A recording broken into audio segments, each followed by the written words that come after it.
आज हमारे यहाँ यज्ञ शुरू हो रहा है और आज था कलश यात्रा का दिन। मम्मी ने कहा चलो कलश यात्रा में चलना है, तो मैं और मम्मी चल दिए कलश यात्रा में। हमारे सनातन धर्म में कलश यात्रा और यज्ञ का अलग ही महत्व है। यज्ञ स्थल पर पहुंचा तो देखा यह नजारा किसी उत्सव से कम नहीं था। भक्तों की काफी भारी भीड़ थी। धूल नगाड़ों की थाप इतनी जोरदार थी कि हवा में एक अलग ही ऊर्जा भर गई थी। वहीं एक तरफ गजराज जी थी अपनी शाही चाल में और दूसरी ओर घोड़ा, दोनों ही यज्ञ की अगुवाई करते हुए। कलश यात्रा का मुख्य आकर्षण थी माताएं और कन्याएं, जो खाली घड़े अपने सिर पर सजाकर कई किलोमीटर दूर पैदल चलेंगी, जिसे वो नदी से भरकर वापस लाएंगी।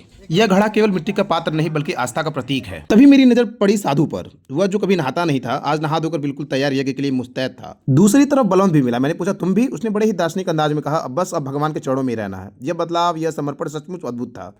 कलश यात्रा निकल चुकी थी और गजराज जी और संत महाराज लोग इसकी अगुवाई कर रहे थे। ढोल नगाड़े बज रहे थे। बहुत ही मनमोहक दृश्य था। बड़े बूढ़े बुजुर्ग, माताएं, कन्याएं, सभी लोग यज्ञ में शामिल थे। देखिए सभी माताएं और बहनें कितनी खूबसूरती से बिना किसी सिकन के अपने सिर पर घड़ा लेकर चल रही हैं। यह हर्ष, यह उत्साह ही तो है जो सनातन को और भी सुंदर बनाता है। यज्ञ में किसी प्रकार की दिक्कत ना आए, पुलिस विभाग पूरी ट्रैफिक को कंट्रोल किए हुए था। फिर हम सभी लोग चल दिए नदी से जल भरने। जल भरने के बाद यह पूरा जन समूह उत्साह और भक्ति से लबालब यज्ञ भूमि की ओर वापस चल पड़ा। बच्चे, बूढ़े, बड़े, हर कोई इस महायज्ञ में अपना छोटा बड़ा योगदान देने के लिए शामिल था। हर किसी के चेहरे पर श्रद्धा का भाव था। मैंने सोचा यही मिलन है, यही परंपरा है जो पीढ़ियों को जोड़ती है। फिर मैं वहां से निकल दिया घर की तरफ। अभी घर मैं पहुंचा ही था कि थोड़ी देर बाद मम्मी भी आ गई प्रसाद लेकर। प्रसाद में था पूड़ी और सब्जी और उसका स्वाद ऐसा था कि शब्द कम पड़ जाए। चैनल को लाइक और सब्सक्राइब करना ना भूलें।